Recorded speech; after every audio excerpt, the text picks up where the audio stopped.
পৃথিবী প্রতিদিন ময়লা ও আবর্জনায় ঢেকে যাচ্ছে, যা পরিবেশ, জলবায়ু ও মানুষের স্বাস্থ্যের জন্য ক্ষতির অন্যতম কারণ। বর্জ্য ব্যবস্থাপনা পরিস্থিতির কারণে জরুরি অবস্থা ঘোষণা করেছে পেরুর সরকার। পুরো দেশটিতে এখন পরিষ্কার পরিচ্ছন্নতা, বর্জ্য সংগ্রহ ও বর্জ্য নিষ্পত্তি পরিষেবাগুলি বন্ধ প্রায়।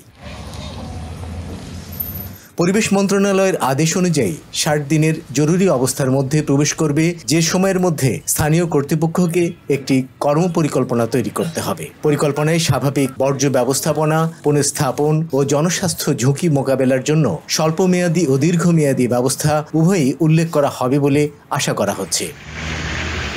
শহরের বিভিন্ন স্থানে ময়লা আবর্জনার স্তূপ দেখা যায়, যেখানে বিভিন্ন প্রকারের জীবাণু ও পোকামাকড় উঠতে দেখা যায়।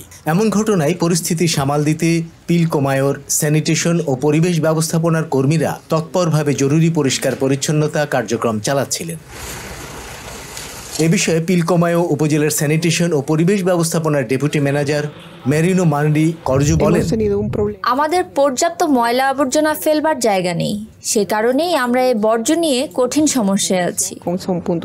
একজন পরিচ্ছন্নতা কর্মী বলেন, এই দায়িত্ব শুধুমাত্র পরিচ্ছন্নতা কর্মীদের নয়, এই দায়িত্ব স্থানীয় বাসিন্দাদেরও। আমাদের প্রতিবেশীরা নিজেরাই ময়লা ফেলে শহরগুলোকে সংক্রামক কেন্দ্রে পরিণত করছে। তারা যদি এভাবে ময়লা না ফেলে নির্দিষ্ট স্থানে ময়লা ফেলতো, তাহলে আমাদের এখন পরিষ্কার করতে হতো না। বিচ্ছিন্নভাবে ময়লা ফেলায় ময়লা আবর্জনাগুলো চারদিকে ছড়িয়ে ছিটিয়ে যায়। একজন বাসিন্দা বলেন, আমরা প্রায় ২ মাস ধরে এভাবে ছিলাম। পৌরসভার কাছে অনেক আবেদন করেছি, অনেক ভিক্ষা করেছি, সবাই একসাথে কর্তৃপক্ষের কাছে গিয়েছিলাম। আমরা অনেক অনুনয় করার পর তারা সপ্তাহে একবার করে আসবে বলে আমাদের আশ্বস্ত করে।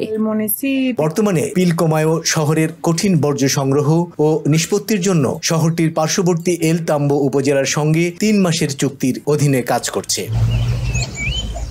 এই সময়ের মধ্যে স্থানীয় কর্তৃপক্ষ স্থায়ীভাবে বর্জ্য নিষ্পত্তির নির্ধারিত স্থান নিশ্চিত করতে কাজ করছে, যাতে ভবিষ্যতে এরকম পরিস্থিতির সম্মুখীন না হতে হয়।